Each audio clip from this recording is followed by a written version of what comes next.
Okay, a very warm welcome to all participants who have joined us today in person and online, and a very warm welcome to our speakers today who have made such an event possible. So thank you.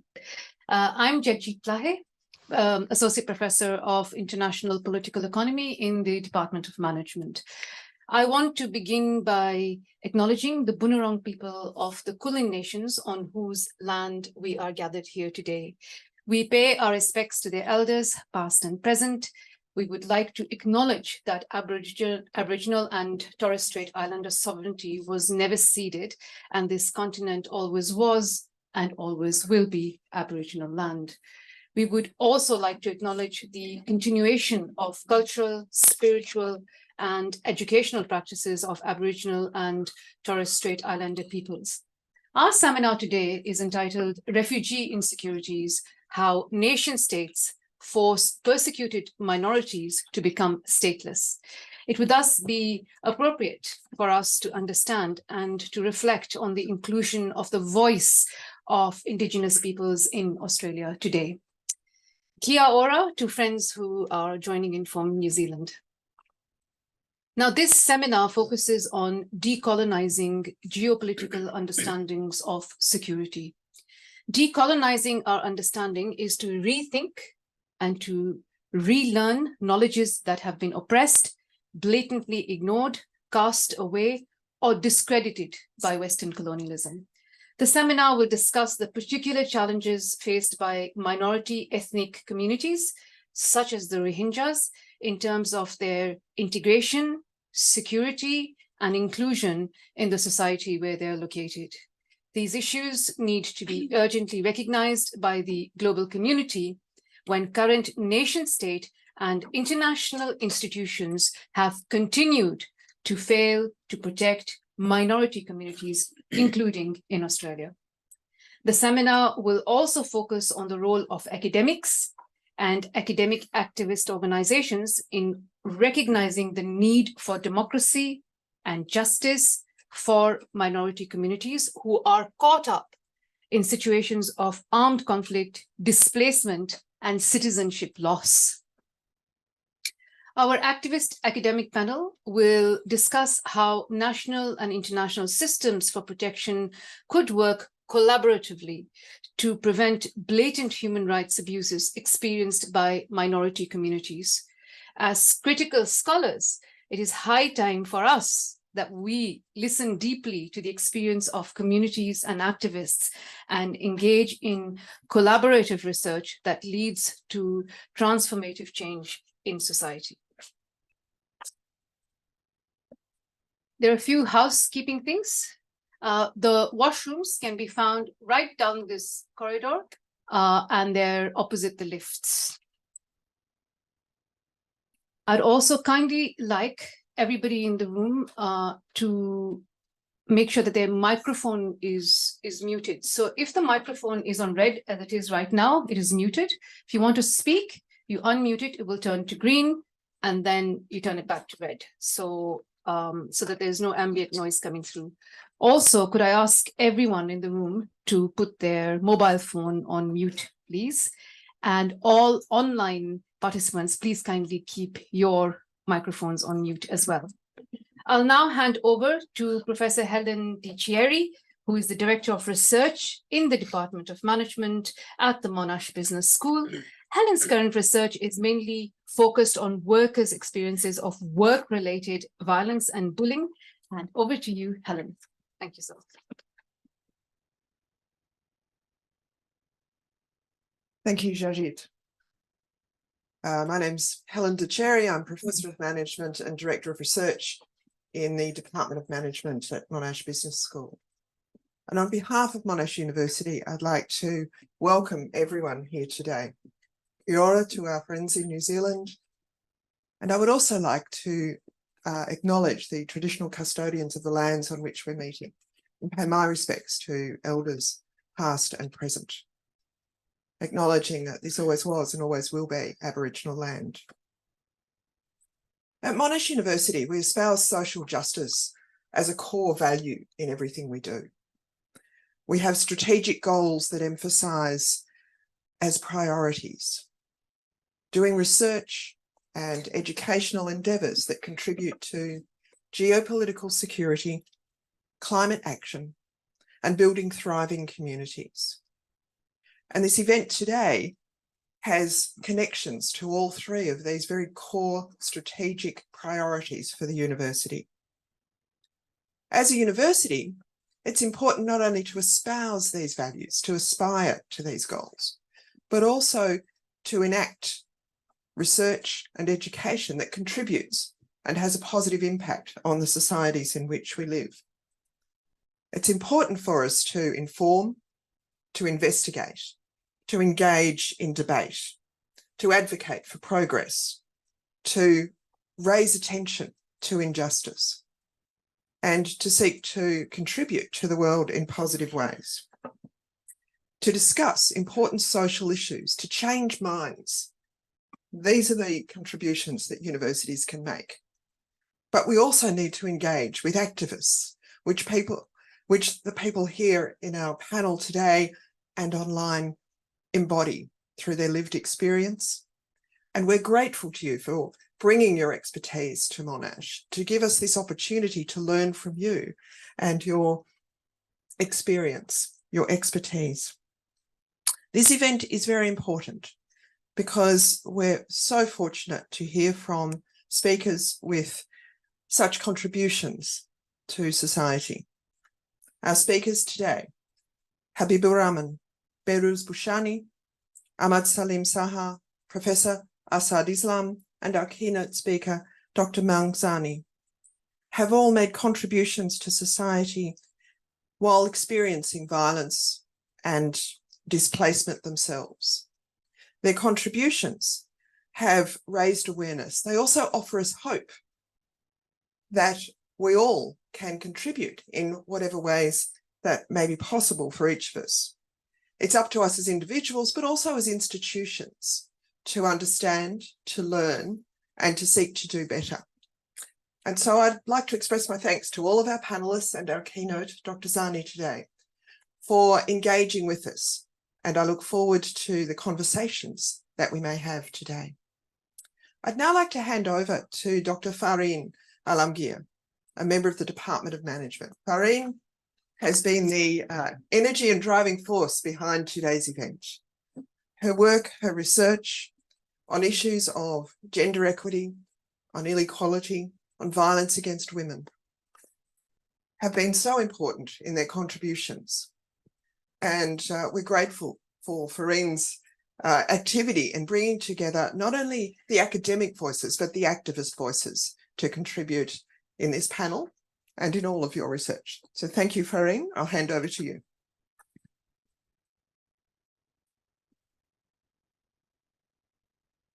Thanks, Helen. I'm Fareen Alamgir. All good. I'm Fareen Alamgir. I work in the Department of Management. I'm a senior lecturer. Since time is the most challenging issue for us, let's go straight to our core program. We have 4 panelists: Habiburahman, Behrouz Boochani, Ahmad Saleem Saha, and Professor Asad Islam. And we have Dr. Zarni as our keynote speaker. Each panel member will talk for 8 minutes. Then Dr. Zarni will give his keynote. After listening to them, we will open the forum for question and answer. People joining online, please send your questions to the chat box. Jagjit will be compiling those questions for the question and answer session. Our first speaker is Habiburahman. He is a founder and a spokesperson of the Australian Burmese Rohingya organization. His autobiography, First They Raised Our Name, A Rohingya Speaks, co-authored with Sophie Ansel, came out in 2018. In his book, he says, I'm 3 years old and will have to grow up with the hostility of others. I'm already an outlaw in my own country, an outlaw in the world. I'm 3 years old. I don't yet know that I'm a stateless. Over to you, Habib.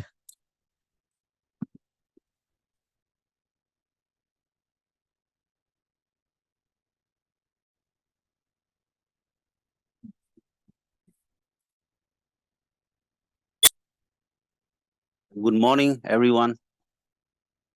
First, I would like to pay same respect to Aborigines, Torres Strait Islanders, seniors, past and present, elder past and present, and whoever arranged for this meeting, Monash, and every attendance and organizer. Thanks to all of you. So I will first start with the books. That is my book. So since I was young, I started through listening through my grandmother. My father was busy and struggling for a daily basis.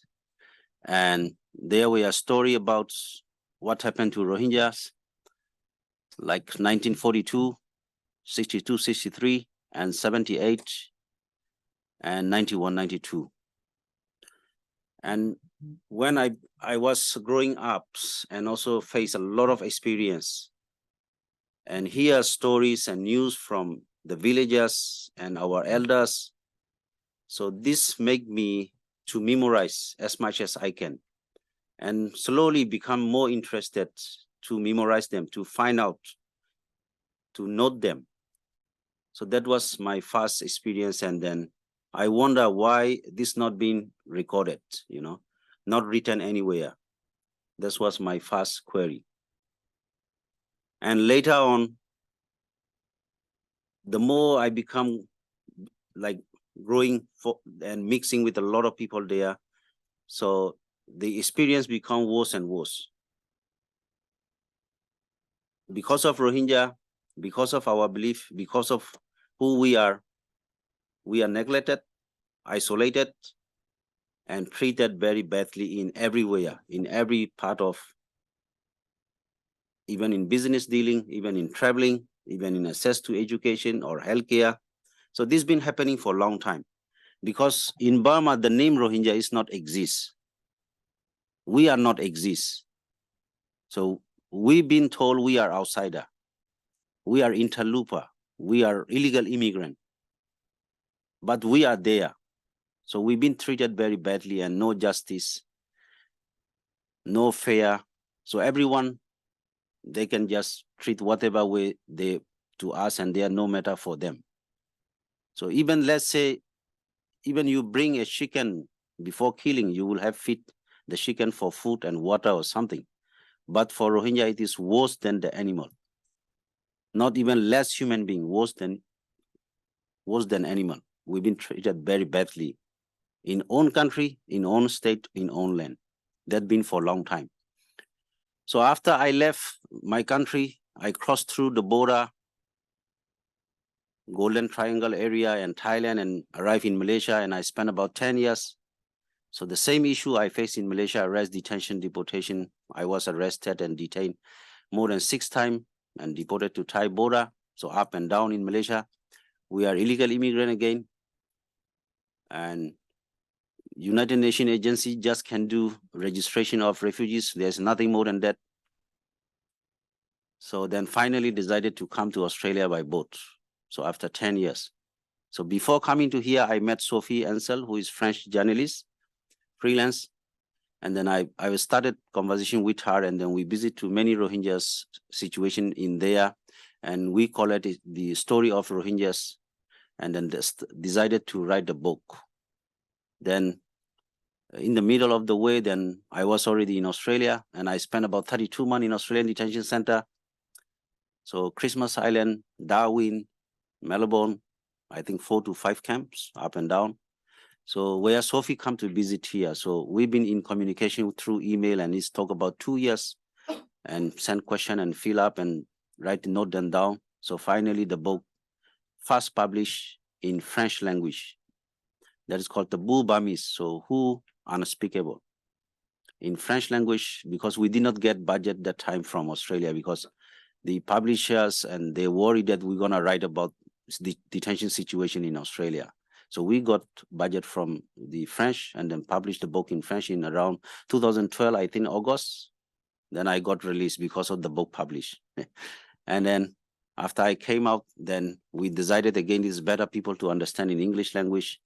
Then we wrote that book again, translate into English and remove some part that are not necessary and included some part, those from updated some situation about 2012. And then 2017, 2013, we cover some issue there, and the book published in, and like first they erased our name, that published in 2018, I think, around end of 2018. That is about the book story. And as you see, Rohingya situation in Burma, I think the question is not exist there. For example, Rakhine people in Arkan state who are recognized as one of the major ethnic groups, and then they have a strong arm in Arkan army, but these people are still treated very badly. So even their human rights situation is not improved. So there is nothing to talk about Rohingya, very far away. Rohingya has been neglected in every chapter. No right to have right. That is full stop. So they are still ongoing. The people are still fleeing. They've been attacked. They've been targeted. So now the worst situation in Bangladesh, Rohingyas are Burma fast refugees, and then they need international protection. They are stateless. They are international protection needed refugees. They are qualified for in refugee categories in many, all, I have to say, but they've been left abandoned. They are neglected, they've been abandoned. So people have started looking for secondary migration like me. People who from Bangladesh, they come to Thailand, Malaysia, they out for there. And those in Thailand, Malaysia, they out for another country because they don't find safety there for 20, 30, 40, 50 years. Second generation. And Bangladesh has no plan to leave them for longer, like same as in 1978. They cut off ration, they shut down the camp, they push them out. Even last time in WFP cut off the ration, they $15 to $8 per month. And then there is a lot of situation that pushing them to go back. But where to go back? There's nothing, no place to go back. So these things are happening. So the people who need international protection, they left abandoned. And since they left the country, their parents has been died. There is more than 40,000 orphans. And the parents who are stronger, who has money, they live for another country. So women and children left behind, those are the most vulnerable group in refugee camps. That's why you will see the number of refugee Rohingyas, their number figure high compared to other refugees because they were not taken by any other countries. Maybe 1 in 1,000, they've been given chance for resettlement just to show that there is no discrimination in refugee policies. That's all. They've been abandoned, they've been left. There is no stronger action, no resolution, no mandated action has been taken by international community and United Nations. So it is very sad. This will be keep going on and on. That's all I can say. Thank you.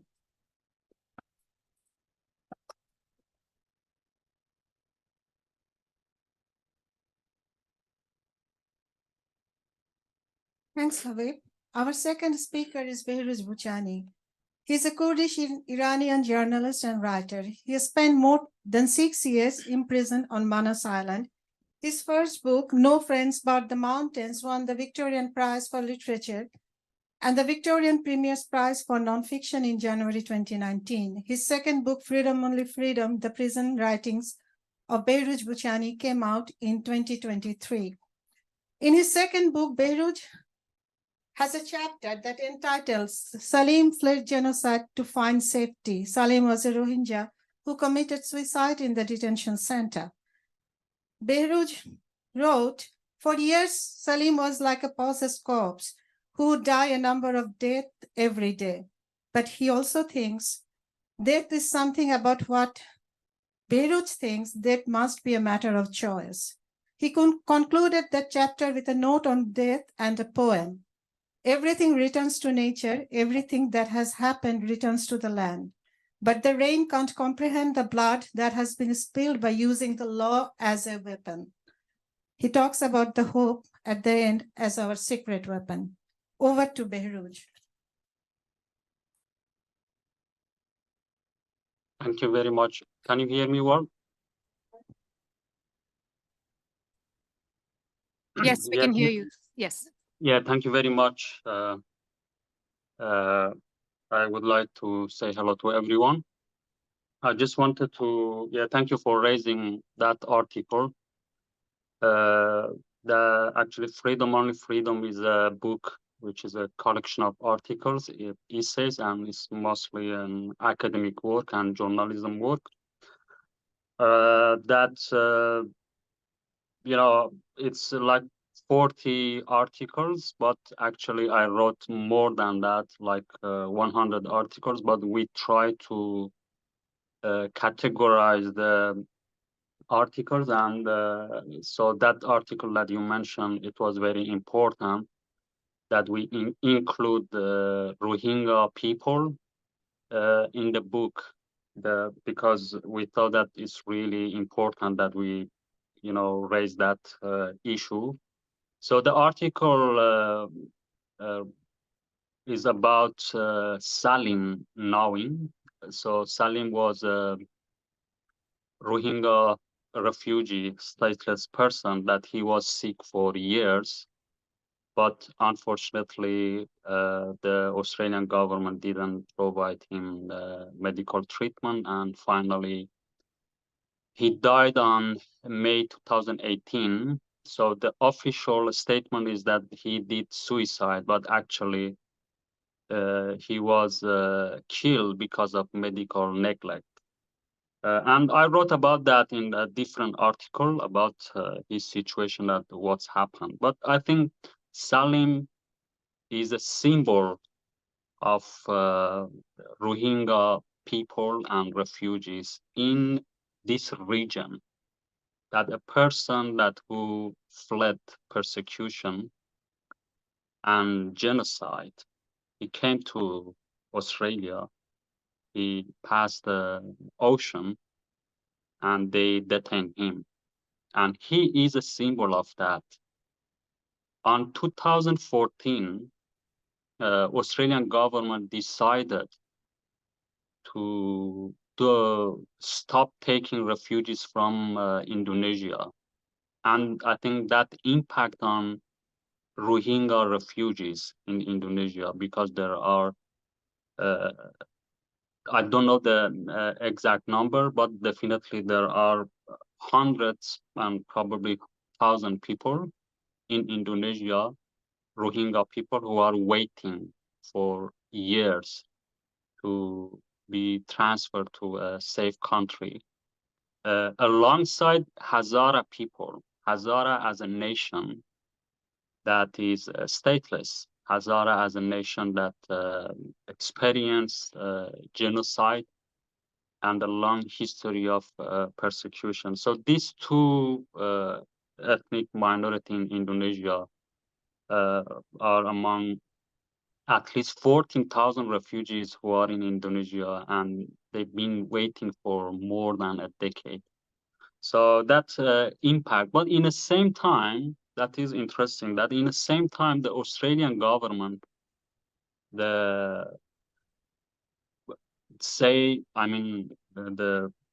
spokesperson, the prime minister, in the media, they talk about Rohingya people in Myanmar. But actually, in the same time, we see that how they treat refugees. So that is paradoxical. And I think that comes from the concept of nation state. Concept of nation state, the whole system in the world established on that nation state. And mostly this nation state is on based of one nation, one language. And that is not only happen in Myanmar, that happen in Iran, that happen in Turkey, that happen in Syria, because I'm talking as a Kurd. And that happened in Afghanistan as well. So these nations who don't have their own country, they don't have their own state, or they are not recognized internationally. And the most important thing is the whole system is not designed to protect people like Rohingya, to protect Hazara people, to protect Kurdish people. Doesn't matter how many population we have. The system is not designed to that. The system is fake. And the system, in the end of the day, actually protect that system rather than protect people. And I think that is the most important thing that we know. So what we should do when we see the system is based on nation state, and it's failed to protect people like Rohingya. I think the most important thing is that the nations who are oppressed, the nations that experience genocide, they should work together. That is important. You know, today, I, as a court, participate in this event, and I think that's very important because we create a network to support each other, and also the role of academic, the role of civil society is important in this context, because as I mentioned, the governments are failed, and they actually are a part of this system to do that such a genocide and crime. So that is, and also I think Salim, I should get back to his story that I say is a symbol, but that shows that this colonialism system that made the like genocide and discrimination, and so this system for refugees, for people who fled those countries, when they leave the country, the colonialism system continues for them in a different way. So it's not stop, doesn't stop. The colonialism system continue, reproduce in the Western context for them because of two things. First, because of their nationality, their identity still is not recognized as a like Rohingya, as a Kurd, as a Hazara. So they struggle with that because still they look at them as a Turkish, they look at them as a Afghanistan, they look at them as a Myanmari. And we know that in Myanmar, that concept, that identity is not recognized. And the system designed in a way that Rohingya people are not exist, but Rohingya people exist. And that reproduced in the West, and also that reproduced under the concept of refugee as a labor. And we know that this concept come through a long history of dehumanization process. And that happened already for Rohingya people in Myanmar, because you cannot do a genocide like that without process of dehumanization. They first dehumanize you, and when they dehumanize you for decades, they create an image that you are less human. That's why if you die is not important or is less important. That's why they are able to do a genocide like this. You know, that is really important that we know that, you know, people of Rohingya already dehumanized in multiple levels. And even that continues when they reach to what we call a safe country. So that's important. And also, you know, this system is failed to, I mean, the international system and community to recognize the genocide. I don't have a knowledge about Rohingya people and history of Rohingya people, and I don't know that how internationally these genocides recognized, but I'm quite sure that the international community is failed to recognize it, because that happened for Kurdish people as well. You know, And the narrative, our narrative is forgotten. You know, if I give you an example, last year, probably you know what's happened in Iran. So when my time is finished, please let me know. I forgot to look at the time. So can you hear me? All good? All good. Yeah. So for example, last year in Iran, there was an uprising, woman life freedom. Probably you heard about that. And that narrative, that slogan come from Kurdistan, come from Kurdish resistance. But internationally, we saw that that narrative didn't recognize. And the colonizers in Iran took control of that narrative. You know, so the reason I talk about this is that we are facing a same mechanism of power. You know, doesn't matter who we are, it doesn't matter which system colonized us. What is matter is the system, the mentality of colonialism is same everywhere. It's same everywhere. That's why we can understand each other better. So while we understand each other, we can share our power, we can empower each other. And I think that's how we can create some change or get some support internationally from international like civil society. That is really important. And how that happened? By sharing our narrative, sharing the story. You know, you mentioned about the book that you wrote. These kind of work are important, you know, because through sharing stories, we can understand each other. We can see that mechanism of power, how it works in a, you know, similar system. So that is really important. I think I talked for like, I don't know, 10 minutes. If you tell me. It's fine, Behrouz.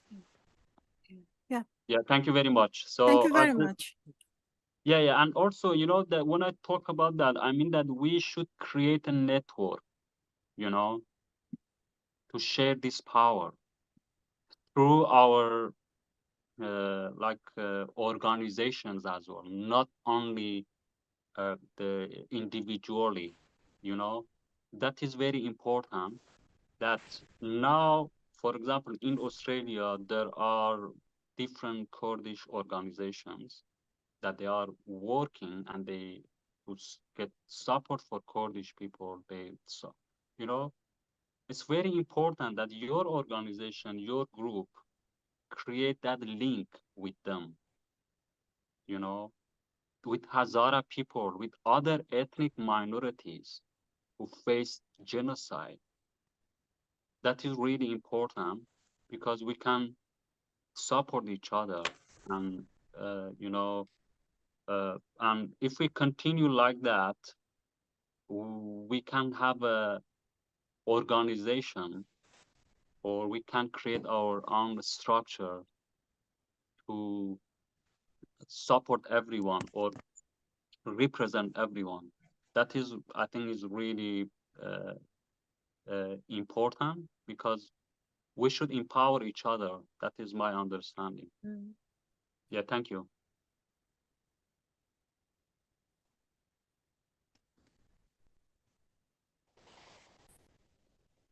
Thank you, Behrouz. This is a very powerful talk. Our third speaker is Ahmad Saleem Saha. He was born in Kabul, Afghanistan, and grew up in Peshawar, Pakistan as a refugee. Saleem worked for almost 20 years in the development sector of Afghanistan and UN-funded projects and programs, and for the Afghan government. I met Saleem in 2004. We were a part of the first International Women Day. We celebrated together. Now, over to you, Saleem, as I know that you have been struggling with the internet connection. Good morning, everyone. Dr. Farin, is my voice audible? Yeah.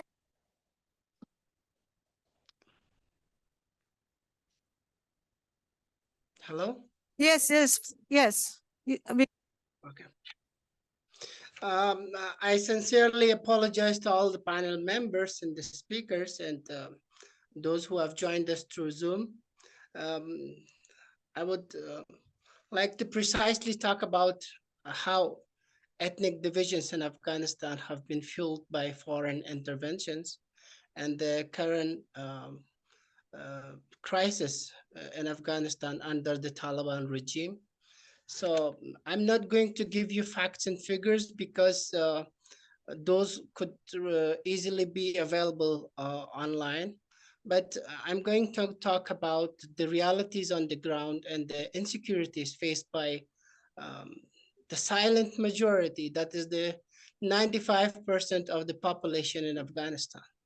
I'm just going to give a brief history of Afghanistan. To start with, I would like to emphasize that modern day Afghanistan was created in 1747. That's almost 300 years from now. And ironically, Afghanistan has been and has remained a country in crisis throughout this period.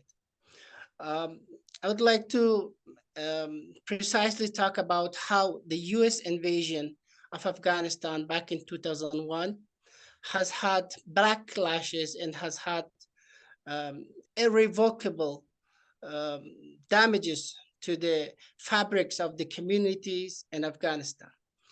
You see, there are misconceptions about Afghanistan, about its ethnic makeup, but I would like to reiterate that fundamentally, Afghanistan is a land of minorities.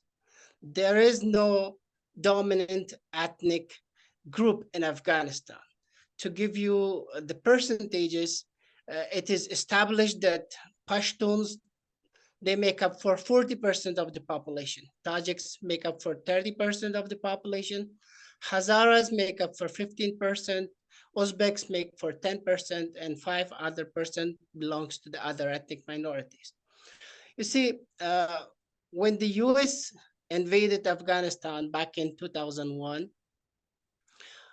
the common man, the silent majority, had never thought of the US putting foot in Afghanistan. And once it happened, we as common men started to believe and hope for a brighter future. But as soon as the US left, we all understood that all the achievements, all the establishments, all the success stories, they were fabricated in a sense that as soon as the US and its allies irresponsibly left Afghanistan, they literally give the fate of 40 million people to the hands of a group of 70 to 100,000 terrorist organization to deal and to do whatever they would wish for and not be held responsible for anything whatsoever. This is a big crisis for the common man, as we have no choice and we have no power over our destiny, over our future, over our ambitions. Everything has been banned in Afghanistan, as you know better. You see, if I emphasize about the experience of the Hazara community, it's not that one ethnic minority is crushed, or it's not that one ethnic minority is pressurized. It's something that all ethnic minorities, including Pashtuns, are facing day and day, every day, in the hands of a terrorist organization, basically. So the way the US and its allies, the NATO member countries, including Australia, the way they left Afghanistan, that was quite irresponsible. And now we are wondering, what do we do? Where do we go? And how do we get our lives back? What's happening to the women, to the children, to the minorities? That is not hidden from the international community. But the irony is that the international community has, not taken a stand that is worthwhile, not taken a stand that really makes a difference for the common man in Afghanistan. You see, the Hazara community, from my personal experience, I think they are the most unfortunate, they are the most discriminated, they are the most biased, in the meantime, the most hardworking minority group in Afghanistan.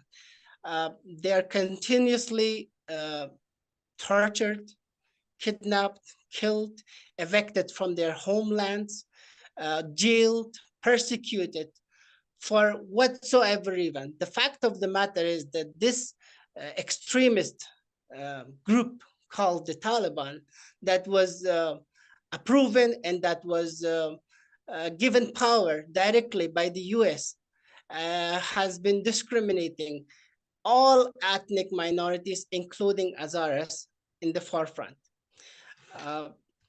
What we call about the insecurities, I can give hundred thousands of examples that the Afghans are facing now. You can name it. You can name all the problems that's happening in Afghanistan, but unfortunately, the international institutions, the international organizations, the UN agencies, the NATO members, including Australia, they're not doing enough to help us get what is fundamentally our right as human beings, what is enshrined in the Charter of the United Nations and human rights. So basically, you have left a population of nearly 40 million at the mercy of a group of 70 to 100,000 terrorists. The fact of the matter is that we do not want to play victim. We do not want to beg the international community for yet another unwarranted and ill-fated intervention, because what has happened with us during the last 2 decades in the presence of the US and the international community, we have now come to realize that everything was fabricated. As soon as you left, you basically left, and you left nothing behind. No, you see, no project or no program that could have been sustainable and could have ensured our rights as ethnic minorities or as people part of the international community. The question is that you helped us, you liberated us from the Taliban's regime through your intervention in 2001. And as soon as you left, you gifted us back to the hands of the Taliban. You, in a way, you give us no choice but to suffer and to suffocate under the regime of the Taliban. So my call for the international community is that instead of shutting your doors for the refugees, instead of putting conditions on how we can change our situation and how we can change what's happening in Afghanistan, you have practically shut down your doors for almost, there is no possible way that the Afghans can come out of this crisis. You see, the political parties, they all belong to, they are specified and specifically belong to the different ethnic minorities. Tahrik, the Hizb Tahrik Wahdat, that was officially sponsored and established by Iran. The Taliban are largely supported by the Pakistan and Gulf countries. The Tajiks are being supported by the Russians or the Central Asian countries. So basically, you have supported and you have given right to one ethnic community over another, and that really creates a big struggle on our way to become a united nation. We have not been able to ensure any practical measures on the way of becoming a united nation. We are just ethnic minorities, and rightfully, there is no ethnic group that could perhaps claim to be a majority. So the way the international community has intervened over the last 5 decades or 4 decades in Afghanistan, they have practically targeted minority groups in order to fulfill their interests, in order to gain their share in the affairs of Afghanistan and the region. These are the problems that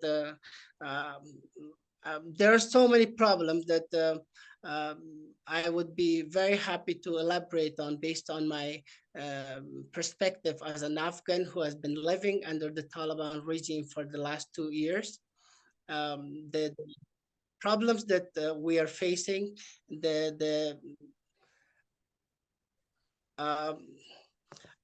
so I would like to take on the questions, and I would like to re-emphasize that it would be better for the international institutions to get involved in the affairs of Afghanistan and do not forget us as part of the international community, and do something worthwhile and do something that really matters to get 40 million population of the international community out of the clutches of an organization that has no value and have no plans for a community of 40 million people. I would like to conclude and would be happy to take on the questions later on. Thank you so much, Dr. Farid. Thanks, Saleem.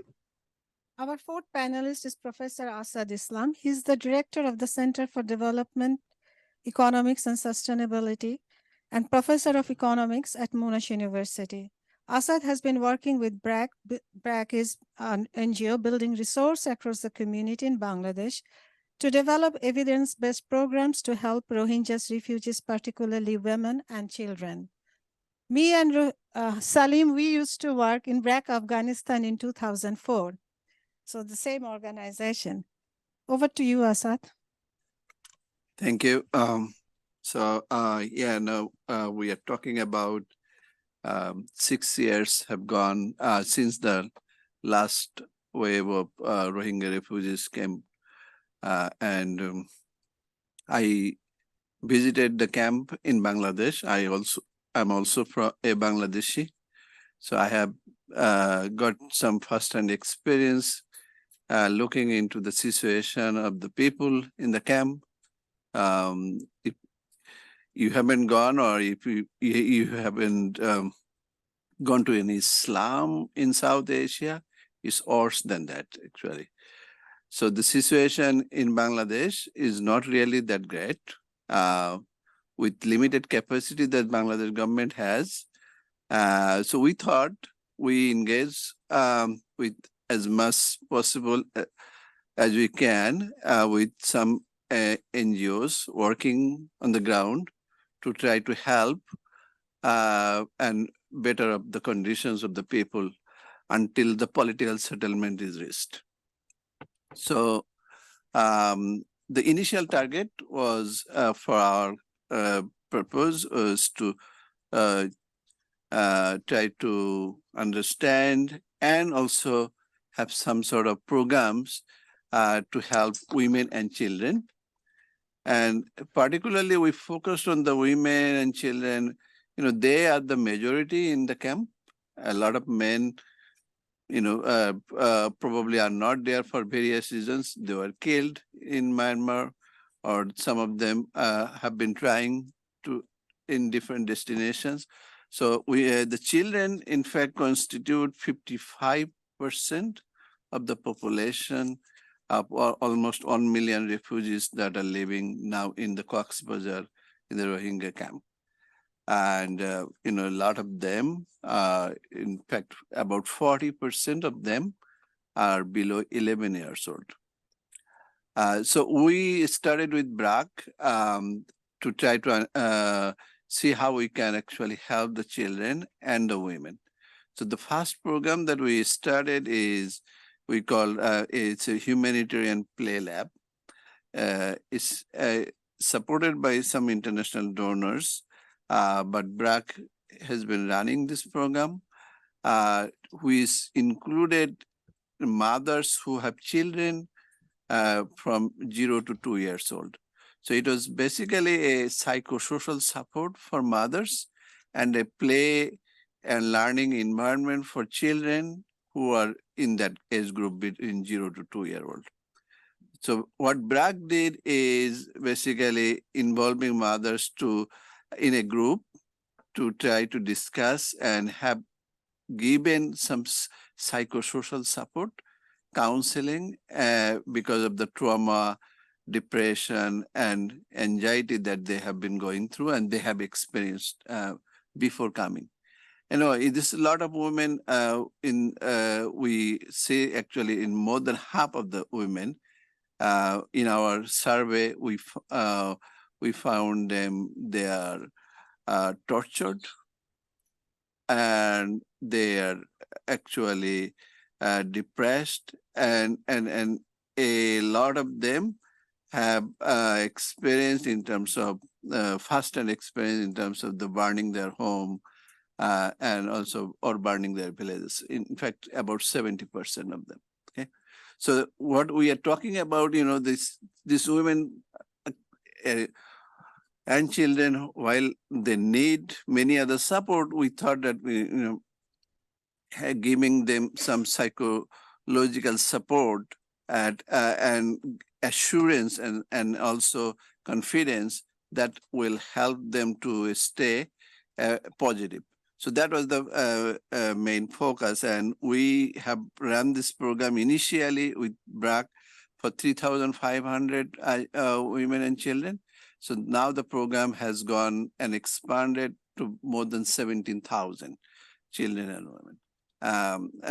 And we were able to document some evidence based on that program. There is an effective program which helped to improve the women mental health, and that actually translates into upbringing of the positive environment of children in those cases, and children's physical health, and also in terms of the interaction with children between mother and children actually improve.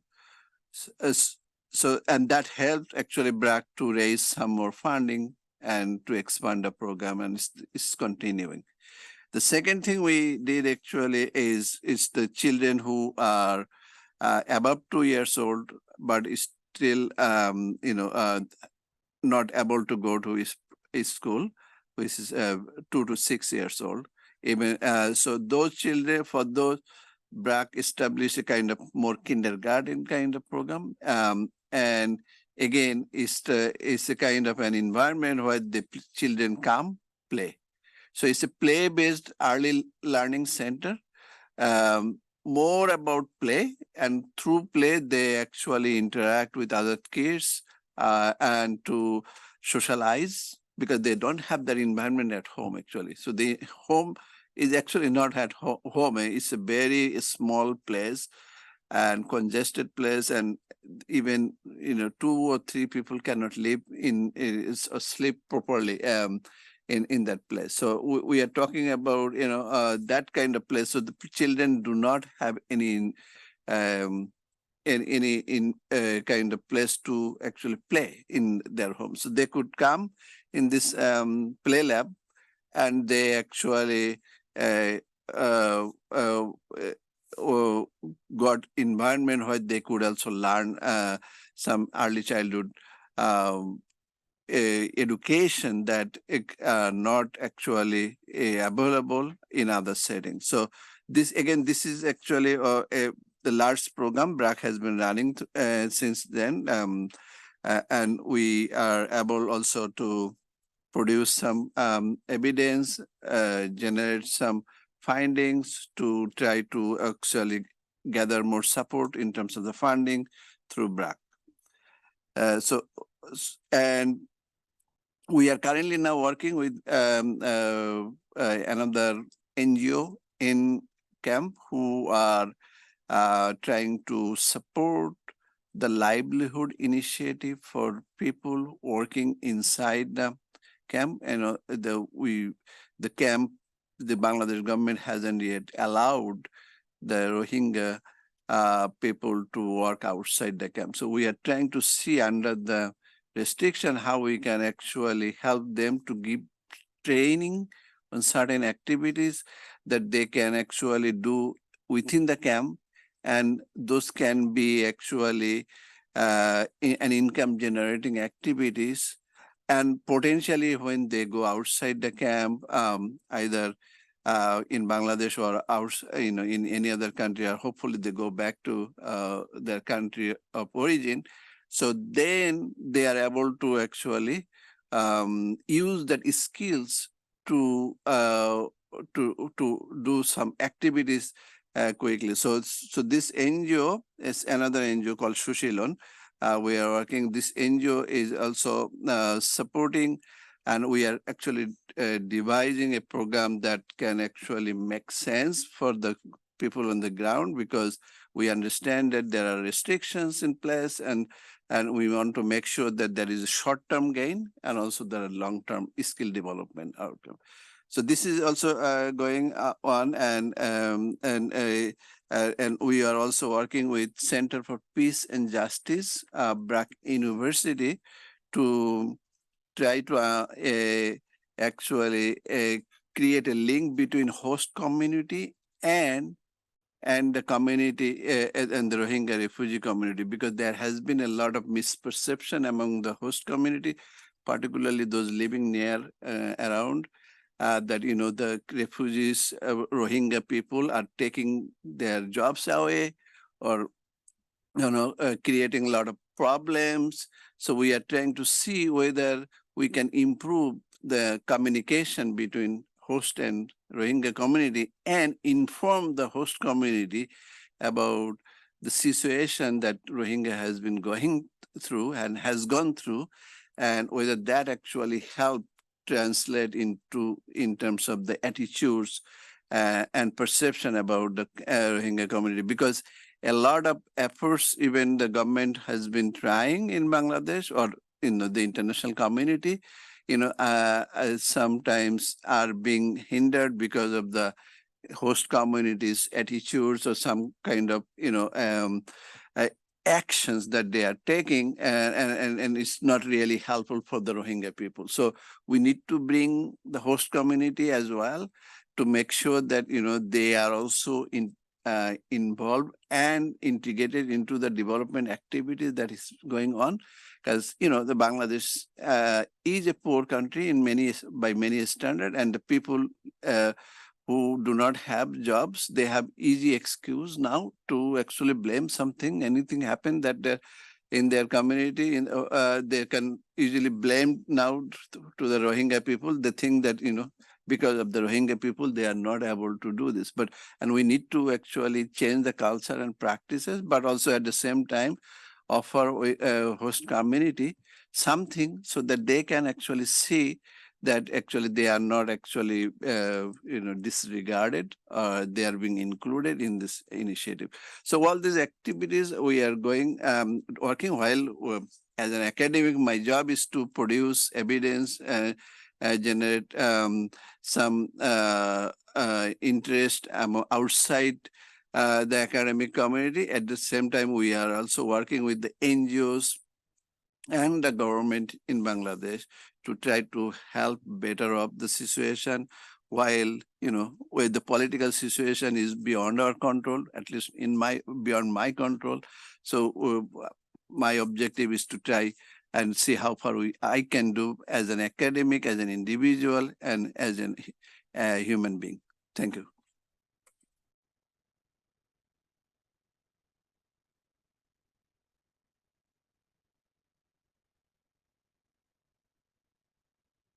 Thanks, Asad. You have brought some important issues and also suggest that we need to reflect. Your one issue is access to education's academic role we are playing, and it reminds me to. I can't control myself, so I'm just sharing with you that what Habib says in his book, that the UNHCR's official recognition of Rohingyas as refugee was a way of sunshine in the darkness. It revived in me my dream of university education and becoming a lawyer, as my father always hoped, which might be an illusion. And Saleem said once on our way back home to the training center in 2004 of Bragg, who sells mukti, which means freedom or emancipation, Unnayan, which means development, and Odhikar, which means rights, in the name of hope. Saleem asked me, I want to do PhD in Oxford. Why I don't have such freedom of imagination or imagining my life. Having said that, I want to invite Dr. Maung Zarni to give us his keynote speech. Exiled in the UK, Dr. Zarni is a Burmese scholar, writer, organizer, and revolutionary with over 3 decades of experience in international politics and activism. He co-founded and led the Free Burma Coalition from 1995 to 2004, the Free Rohingya Coalition in 2018, and the Forces of Renewal Southeast Asia in 2018. Dr. Zarni has co-authored 3 books, including one with Natalie Brinham titled Essays on Myanmar's Genocide of Rohingyas from 2012 to 2018. Over to you, Dr. Zarni.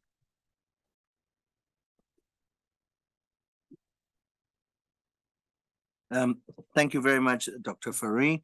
And also I thank all the organizers, host department, and all the IT team that make this event possible. We don't see them, but their contributions very crucial for us to be able to share our thoughts here. And also I'm very, very heartened that this event takes place within the business school.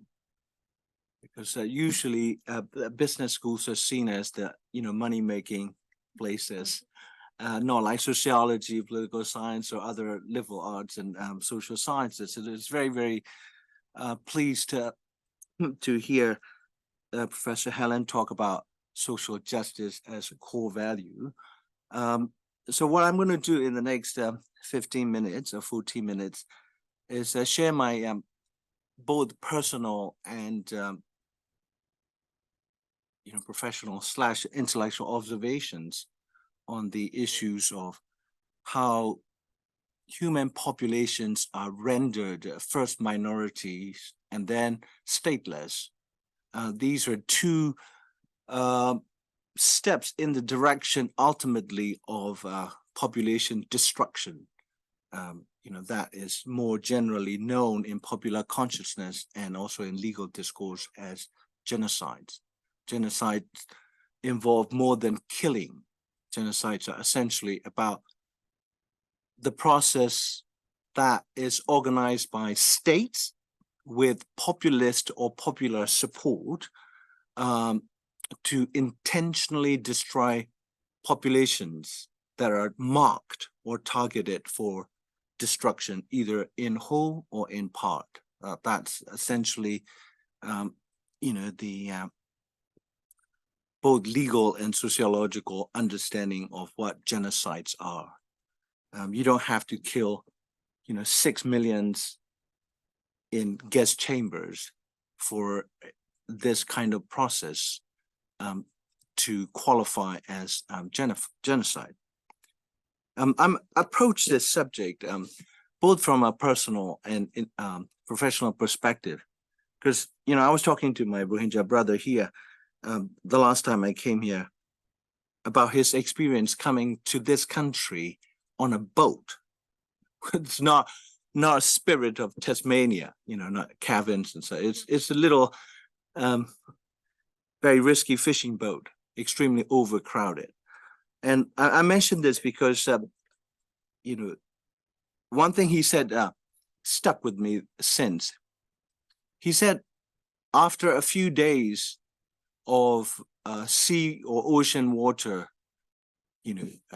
spilling into the boat, people are washed in seawater, and under the scorching sun, the water turns into salt. So even normal activities like walking on a boat, however little space they have, when we walk, we swing our arms, even little toddlers do. But he said he couldn't do it because under armpits, there was salt. That means it's friction and tension. So when he does this, it's like his armpits were being sanded, with the sandpaper. So it hurts. So he has to spread his arms to walk from point A to point B on a little rickety boat. And I thought that was quite fascinating. And also I could imagine how painful that would be. And then the second example that I think of insecurity or the suffering really, that millions of people that we call, or UN circles and NGOs and others call stateless, refugees, people fleeing from persecution, in the camp or in the process of fleeing. A few months after the last wave of genocidal violence in my country took place by the military, with the political and moral sanction by Aung San Suu Kyi and the National League for Democracy and the overwhelming majority of Burmese people, I was invited to go to a Bangladeshi camp or camps in Kuta Palong and other places, because I was one of the few people that came from a Burmese Buddhist background and writing about. And another one is here, Ko Sui Win. He was also writing at the time. We didn't know each other, but we made contact over the internet, and he was sharing what he knew intimately about Rakhine State. And so I want to acknowledge his contributions here. And so I was one of the people outside Burmese writing about this issue and commenting on it. This was around 2000, starting around 2011, but the last wave of genocidal persecution took place in August of 2017. So around the end of October, so I went over to Bangladesh, as a guest of the government, and I brought my 10-year-old, no, actually at the time she was about 8 years old girl, my daughter and my wife. So, we pay for their expenses, and then the Bangladeshi government pay for my expenses as a guest. And so I heard firsthand from the survivors of Myanmar genocide, the Rohingya women and others. And one of the things that really struck me and shocked was in the camps, close to 800 or 900,000 Rohingyas of different populations. About 330,000 were school age youth, from kindergarten, preschool, all the way to university level. Think about it, that's more than 250,000 people languishing with absolutely no meaningful educational opportunities that we would call education. Things like walking, as I mentioned, in Habib's experience, or going to toilet. We take going to toilet for granted at any given time of the day or night. But in refugee camps, after 5 o'clock, all the international NGOs leave on their four-wheel drives and, going back to hotels in Cox's Bazar, start their barbecue parties and whatnot. And then the refugees are left in total darkness. There's absolutely no electricity there. And so then the professor here mentioned that the camp situations are far worse than shanty towns and any other places. It's difficult to imagine unless you actually see it. It's like a little tarpaulin sheet with a few tree branches, not even proper timber, right? And so if you've got, say, 3 girls, toddlers, or like, different ages, young, parents clutch to their children in the camps because they are afraid that when they fall asleep, some human traffickers or some gangs that operate in the camps might kidnap one little girl or a boy, right? And then women are terrified to go to toilet. So they hold until the first rays of the dawn arrive to go to toilet. Think about it. Walking on a boat like a normal human, it's not possible for Rohingyas. And I'm sure like this is also, true for many other refugee and stateless populations, Kurds and Syrians and Afghanis and others that whose cases we might not mention.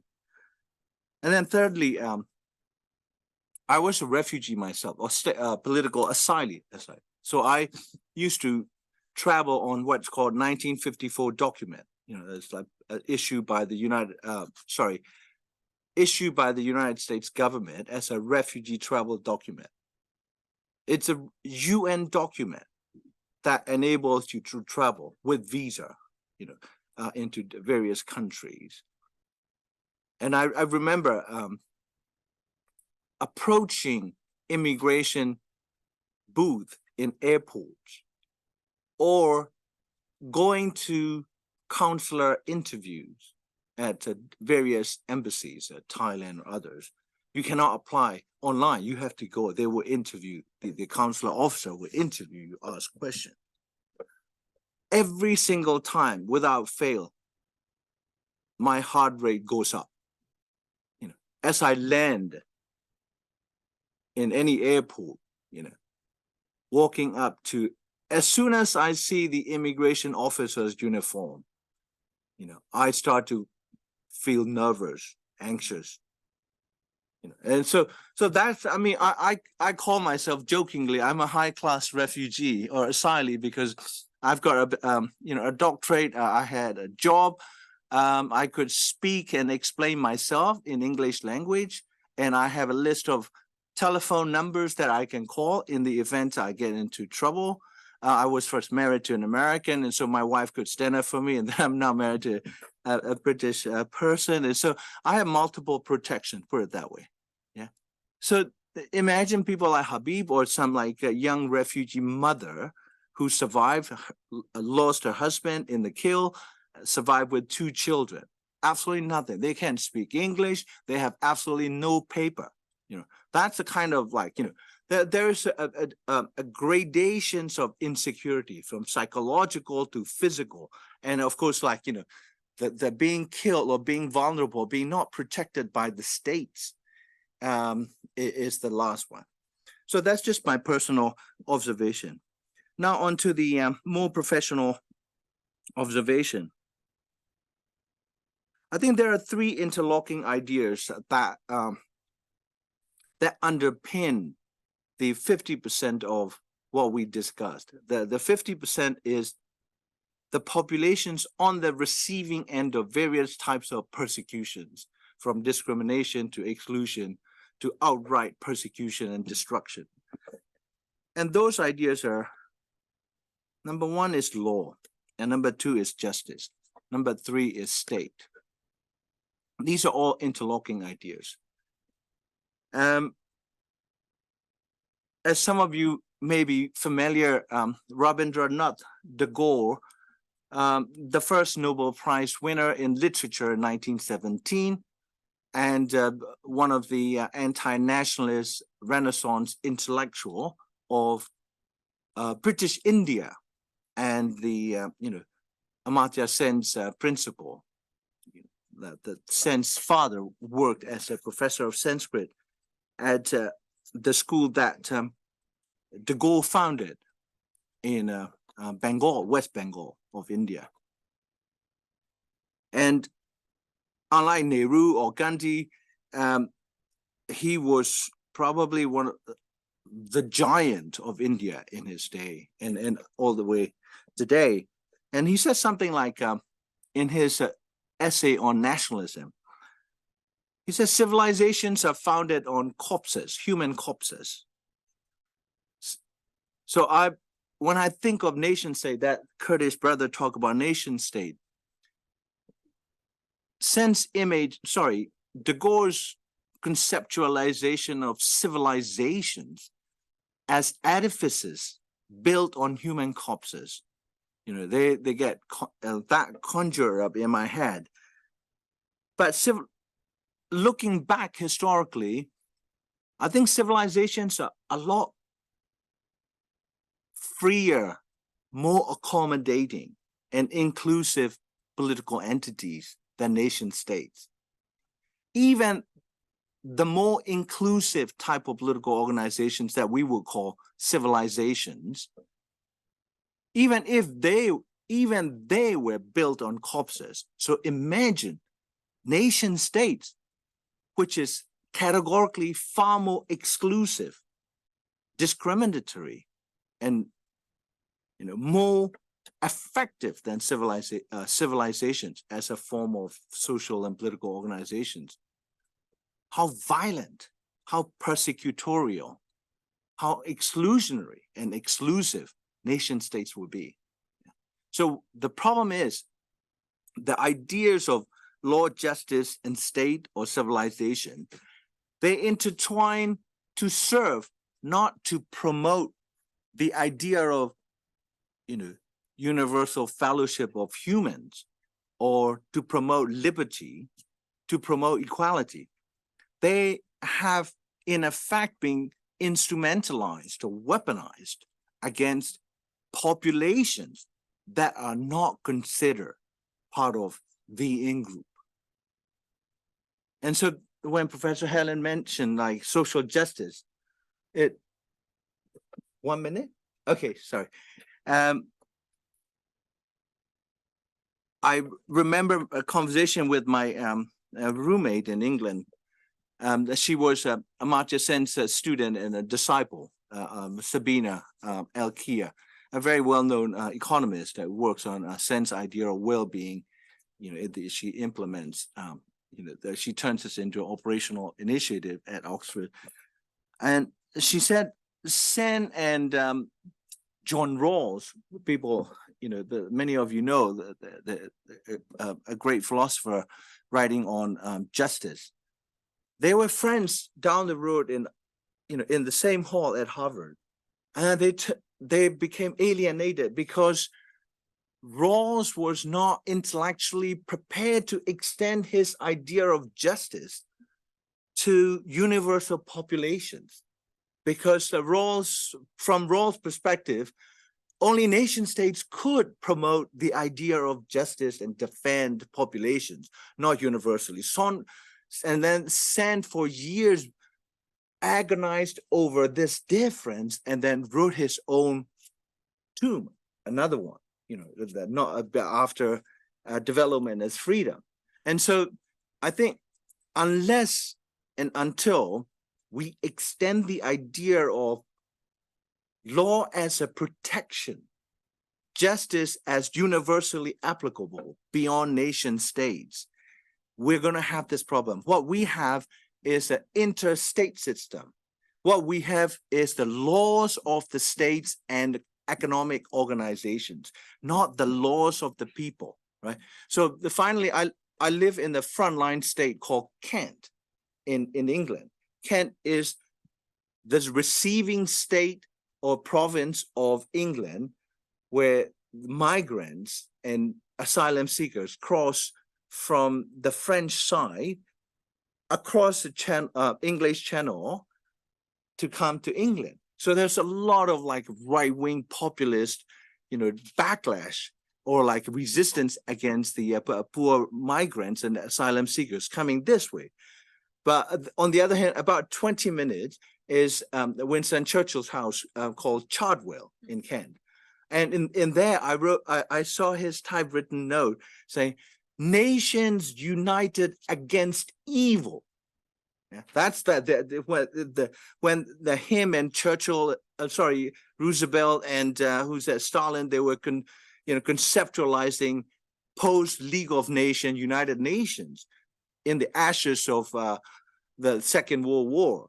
And think about it, nations united against evil. And yet this United Nations, the system of states, have allowed themselves to become evil in the sense that they fail to protect all humans and all populations. Thank you.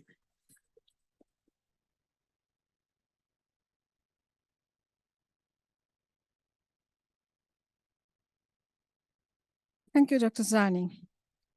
Thanks for your powerful talk. In your book, Myanmar's Enemy of the State speaks, he proposes, which really draws my attention, 3 discourse of security as a macroanalytical framework that dominates: national security or regime security that combines internal interest and internal value system, global security, and the third, human security, where he argues that the human or people-centered security trails as a distant third in Western policymaking, where we see the call that's sent out by Saleem. Having said that, we will now open the forum for question and answer. We'll have 3 rounds of questions, and we will pick 4 questions each round. We'll try to pick 2 questions from the audience who are in person and 2 from the audience joining online. For the people joining us online, questions can be submitted in the chat box. People in the audience who have questions, please raise their hands, and there is microphone. And then I will invite the relevant speakers to address the question.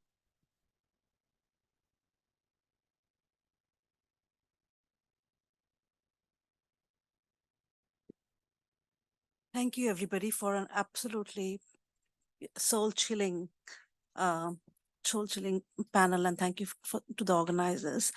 My question is both for Habiburahman and Behrouz. Behrouz, you mentioned this question of statelessness, and you said statelessness is at the heart of the refugee problem. And I'm wondering if the system is to be broken. This is a large question, and we don't know how to break the system. If the Kurdish people and the Rohingya people, if the possibility arises that statelessness is the way to go, are we then able to break the system, or are we replicating the system? Either Habiburahman or Behrouz. Behrouz, since you have another meeting, I want you to address this question first.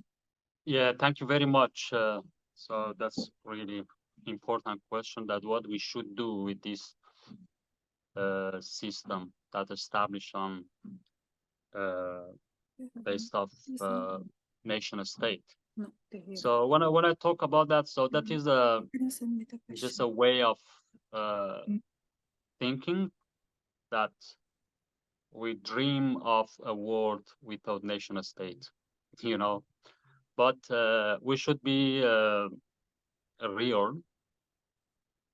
So that's why I think if we establish a system to be more diverse and recognize the diversity in the community, in the society, and share power with minorities, that they create their own local state, but still as a part of the country that already exists. I think that is a good way to deal with this, but I mean, there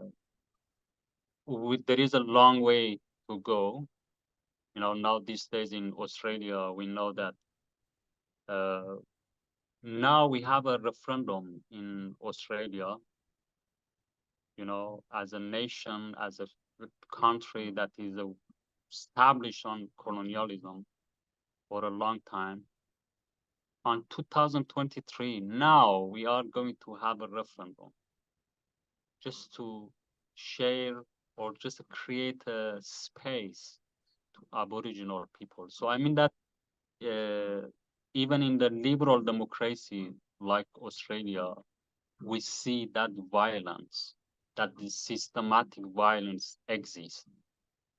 You know, so of course we should create a philosophy for that. We should create concept. We should create a political language to establish a system that you know, ethnic minorities feel that they are able to run their own state. So that can be still a part of the country that already, I mean, like a federalism system or a system like that, you know, a confederalism system.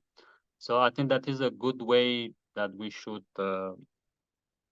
create a concept. We should create a literature for that. I mean, political literature, and dream of it. But of course, you know, if we break the whole system, that is a big dream. So we should be real. Thanks, Behrouz. Habib. Yeah, thanks for the question. I will just talk about that system inside Burma. So I don't think there is any way to fix, because the system, they want to exclude a group of people. That's why they have shattered that law. And not only that, there is also, let's say, for example, Rohingyas are not a citizen, they are stateless. So we call de facto stateless, that been reduced to stateless, because we have a land, we've been living there, we were citizen, and we were native. So, but the constitution, they established in 1982, were without consultants, without consulting with any groups. Citizenship law, particularly, yeah. So that law, not only saying Rohingyas are stateless, not only saying Rohingya are not citizen, but also not allowing to recourse to become new citizen under that law. That is very persistent. They're not allowing Rohingya to recourse. That is the barrier there, because they don't accept, they don't want this group. That is very clear, full stop there. So that's why, because the military dictator and supremacy, I mean religious or the supremacy is there. So unless we're able to topple this, there will be no quick fix. So now I think we are near there. We have CDM, we have People Defense Force, we have people from area-based force, what we leading to summer revolution. I think everyone is trying to topple the military dictator.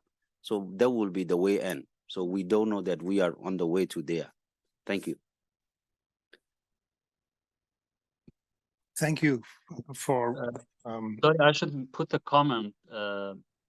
So thank you for mentioning that. The thing that I was talking about is just a general concept. So of course, I was not talking particularly about Rohingya. So and Myanmar is a very different situation, and the history is different.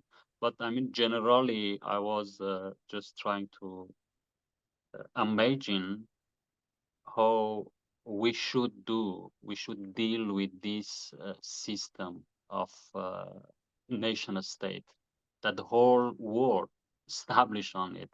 So I just wanted to make that clear. Thank you. Thanks, Behrouz. And it is clear because you want to address the issues collectively. Deepak. Thank you for sharing your lived experiences and also Professor said about life in the camps. I'm from India, and over the past few years, we see these similar situations being created and to cause ethnic conflict. The state of Manipur has been in a state of what is being called a civil war, and you often see the narrative of the othering, calling a certain community as foreigners and drug peddlers, etc., so that dehumanization has started. We saw something similar in 2019, 2020, when new laws were enacted to dehumanize and to basically put especially the Muslim community on the defensive. My question is very similar to what was asked earlier, and it takes from what Behrouz said and Maung, you said, is that humans have created all these artificial constructs of, nation and internal security and culture to create a game that's only been invented in the last couple of 100 years. Humans have moved around freely wherever they wanted to, and they cannot. I mean, the idea of an illegal immigrant is as absurd as an idea of an illegal human being. How do we dismantle these structures? I think it's incumbent on humankind to call this bluff, to challenge it. But there are the structures of government and corporations, they are well entrenched and they have an interest in keeping the system going. So we've talked about, how there could be, independent, autonomous parts and organized. But I think basically that structure needs to be challenged by something more powerful than these well-entrenched structures. How do we do that? How is that even possible? Did you question Maung Zarni? Or just a comment? Okay. Yep, Maung.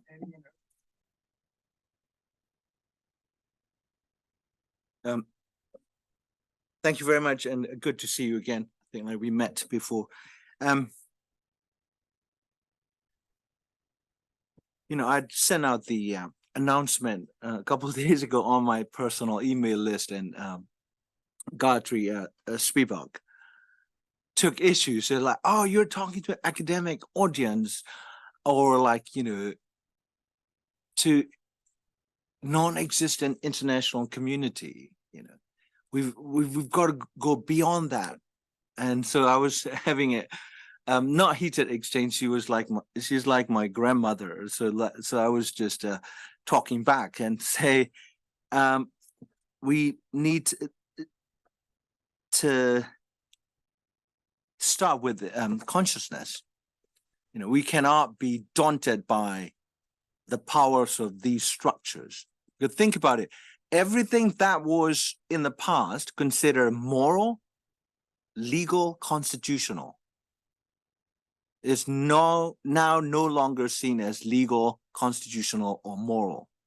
And I'm thinking about slavery.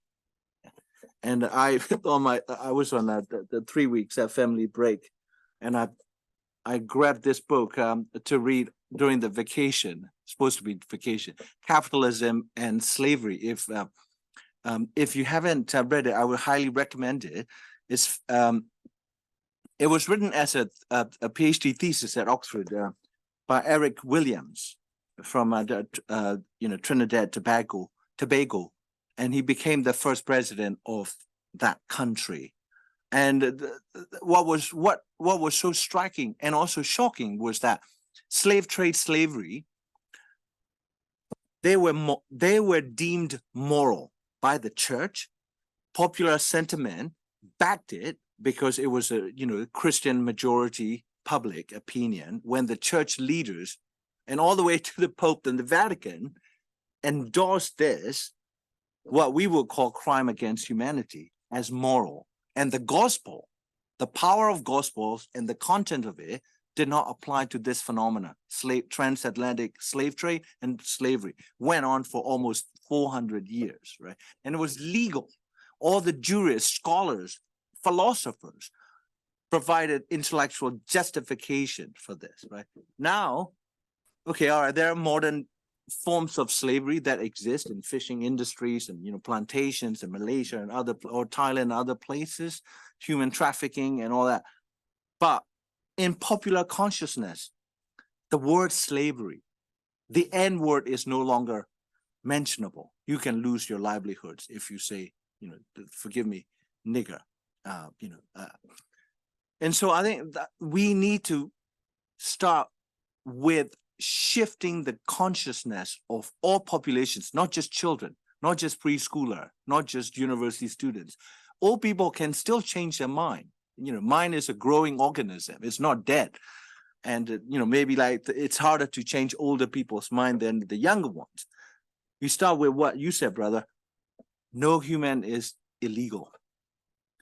That is a very, very powerful concept, because just about every citizen of every country has been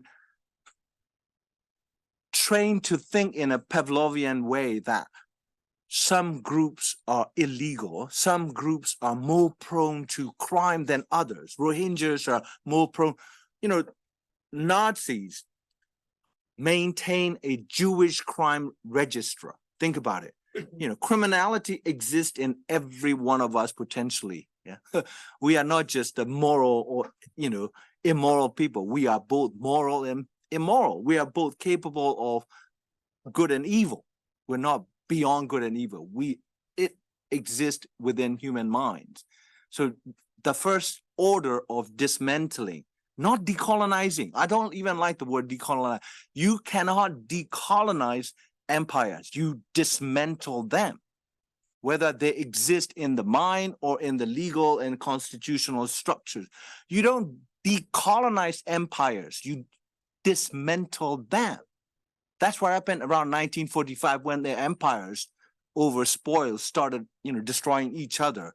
And then that gave birth to new nations and freedom and, the liberty and all that. So start with consciousness, spread the word in every population, in every continent.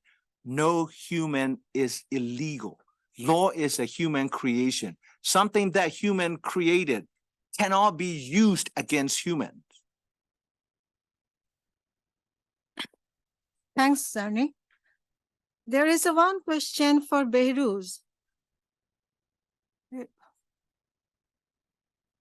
Behrouz said there is an importance to sharing stories and empowering people to come forward. However, many that have fled the country are still afraid to come forward out of fear of what could happen to their family and friends that are still in the country and being silenced.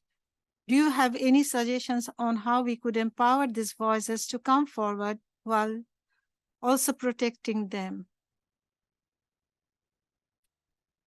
What I said, just my comment is just general comment. So of course, people have a different situation. So there are people who are in Afghanistan now, and they are living under that regime.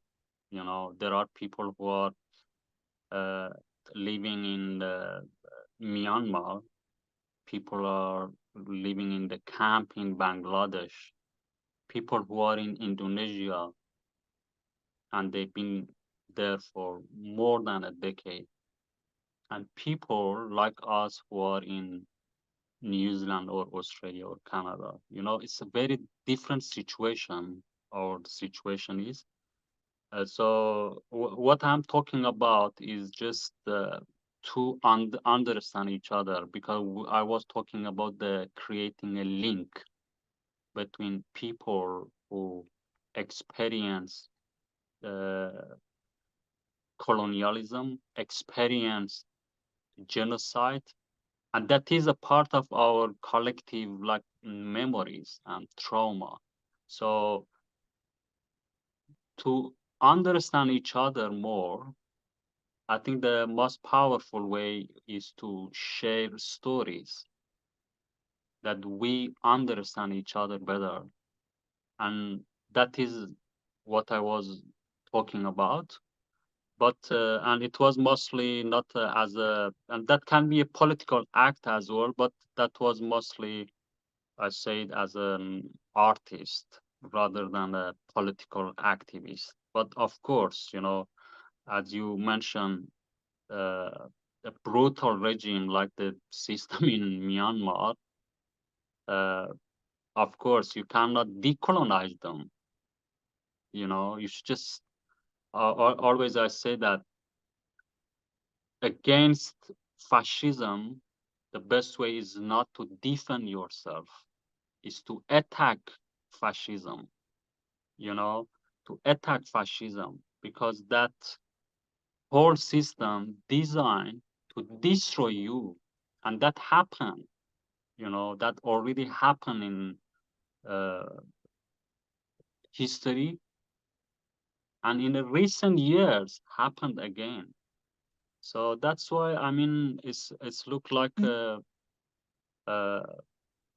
comment from like a comfortable place, position, you know. So for people who are in those camps, people who are in those countries, of course, just sharing a story is very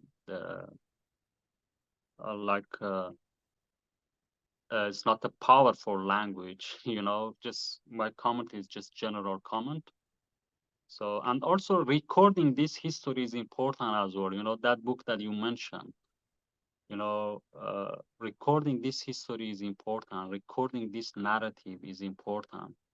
That because life continues. So that's I think is important. Recently, I received a book from a Kurdish scholar that he did interview with more than 200 Kurdish Yazidi refugees who experienced genocide by ISIS 5 years ago in Iraq and in Syria. So he did that interview with more than 200 people and published a book. You know, this kind of works, I think, is important because we don't have a power. We just are academics, writers, artists. So that's what we should do, you know. And of course, we are not politicians, or we don't have any power rather than accept our pen and our, you know, ideas or activities. Yeah, thanks, Behrouz. Yeah, we see that we see your point that how we could develop the collective approach.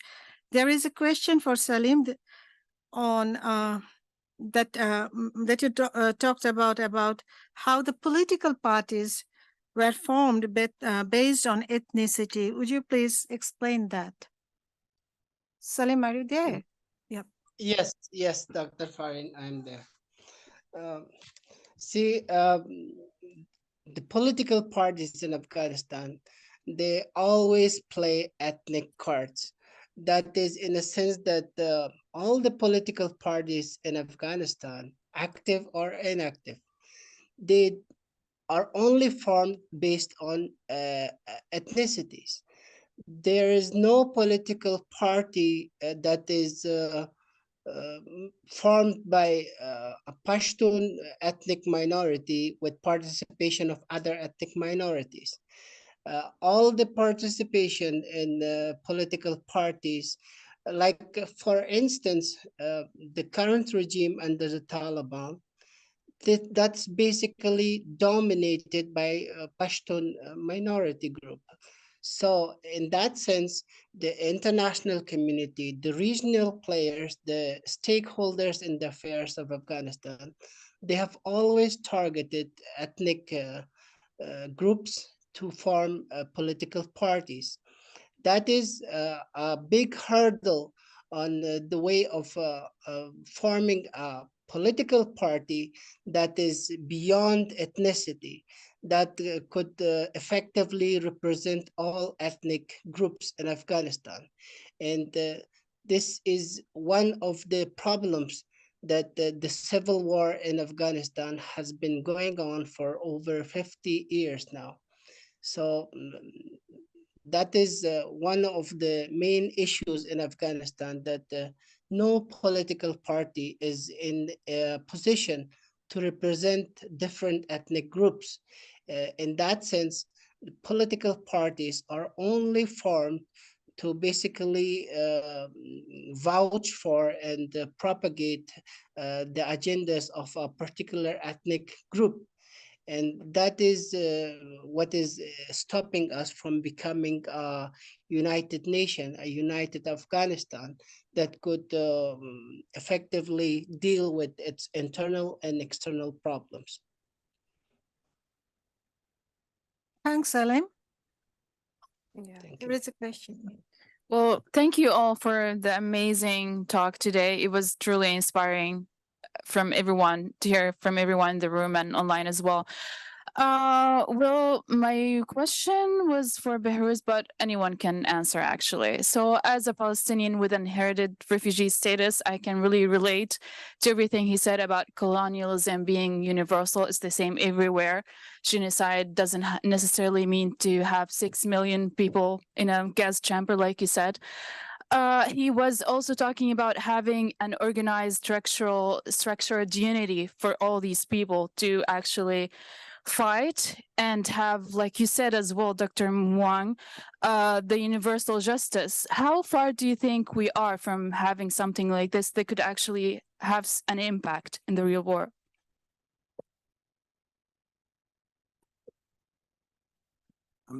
We are very, very far from the application effectively of universal justice, because we still look at human beings through the lens or the intersectional lenses of gender, race, class, and ideology, right? And so I think the idea of progress, well, obviously there has been progress in the form of consciousness when Professor Helen or others or any other university scholars stand up in public forums and acknowledge the coloniality as foundation of the land. Like, this is not just Australia, like United States, the same thing. Like in graduation speeches, you hear valedictorians talking about or acknowledging officially, like, say like at Berkeley, say, well, this land belonged to Ohlone people, and we acknowledge it. I mean, that's a huge step.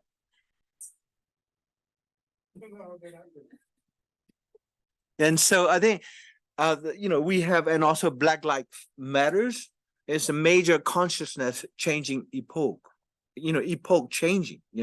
That's why, like, someone like, say, Angela Davis, she's been a lifelong revolutionary. She was a fugitive from FBI for a number of years, and is a massively important feminist Black woman scholar and activist and revolutionary. She's I've never seen anything like this in my life.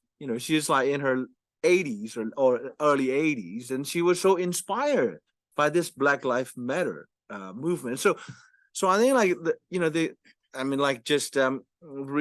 last week there was this anniversary of, like, Martin Luther King Jr.'s "I Have a Dream" speech at Washington, in Washington. And so I think law or states are not going to lead social change or social transformation. At the end of the day, and ultimately, it is the people and the shifted consciousness that's going to change. Slavery ended not because the good Christian people all of a sudden became enlightened, right? Because the return from slavery was outweighed by return from industrial profits. So that was what, the economic logic ended it, right? But at the same time, there's this, like, shift in consciousness. It helped, So majority of people are not evil. There are people who worked on how humans should think about their lives, inequality. Like in India, that brother mentioned, caste system, 4,000 years. That is the systemic crime that has lasted 4,000 years. Why am I surprised that all the successful Indians in the West are always working with, ultra-right or fascist, whether in the United States or UK. Priti Patel, that's one. And then another one's like US presidential candidate, right? Like caste system justify inequality, exploitation, exclusion for 4,000 years. India has now been one of the greatest failures of India, despite its landing in the moon, is the failure to address this 4,000 years of crime called caste system. Class you can escape, caste no, right? So I think that's why it's so crucial.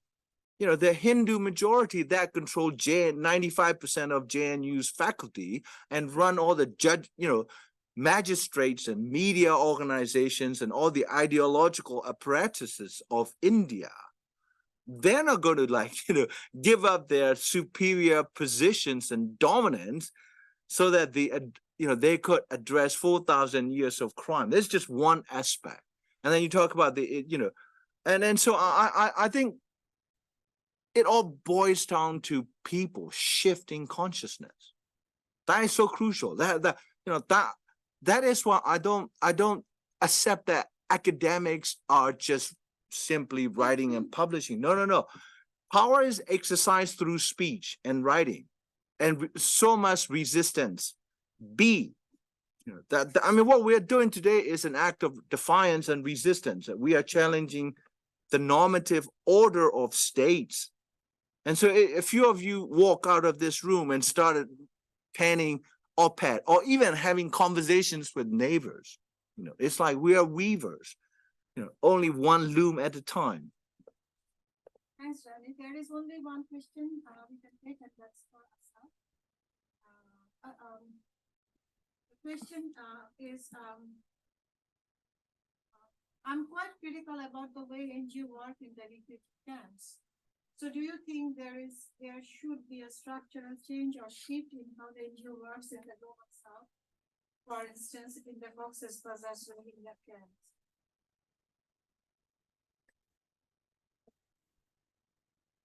Yes, so in my view, NGO is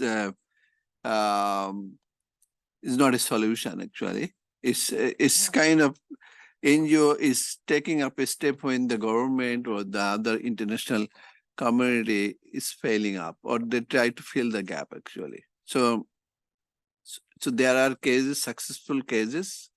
There are good NGOs and there are, quote unquote, the bad NGOs.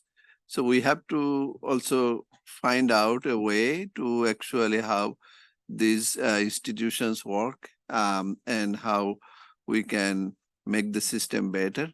But like any other system, NGOs are not perfect. We need to work with the system and try to navigate and see how far we can go. We will not, like we were talking about, there are different other mechanisms, the state and the other systems are failing us, and that's why we are in this situation. And NGO is not actually, outside the system. So we have to think about how to create a better system. Thank you.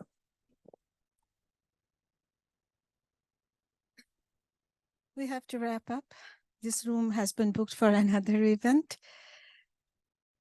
I would like to thank all our panel members, Habib, Behrouz, Saleem, and Assad. I would like to thank Dr. Zarni for being here. Thank you so much for those who have joined in person and who have joined online. Thanks to the Monash Business School External Engagement Events team, particularly Holly Travers, Michelle, and Christiana and Trong. Thanks to our colleagues in the Department of Management, particularly Russell Myers. Now I have to wrap up, and I like to take 2 minutes of your time. Yes, for a brief reflection. Today, we tried to address recognizing of the stateless people and the role of the nation states, which is basically discussed in the field of geopolitical insecurities and the colonial intent that has been structured and the failure of the liberal political values in the context of the global South. Our discussions show how both are connected with human insecurities along the line of ethnic divisions. When we talk about geopolitical insecurities, we portray it as occurring somewhere else in the global south, and this is their failure of democracy. We create distance. This allows us to disassociate ourselves. But the question is, what enables such illiberal elements to seize the state? How could we deny the current form of necro-capitalism, which really integrates all of us and all geopolitical and social divides? We cannot deny that fact. We are part of it. And we have marked how issues of human insecurity connect us. We have discussed human insecurity, basically. We have realized that the management of human insecurity is a pressing need. It involves the politics of recognitions. It directly relates to us as human beings. We cannot escape noticing where our responsibility lies.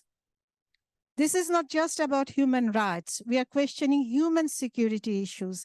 These are about human dignity and freedom. Human rights again fall under liberal political values and obscure the real issues.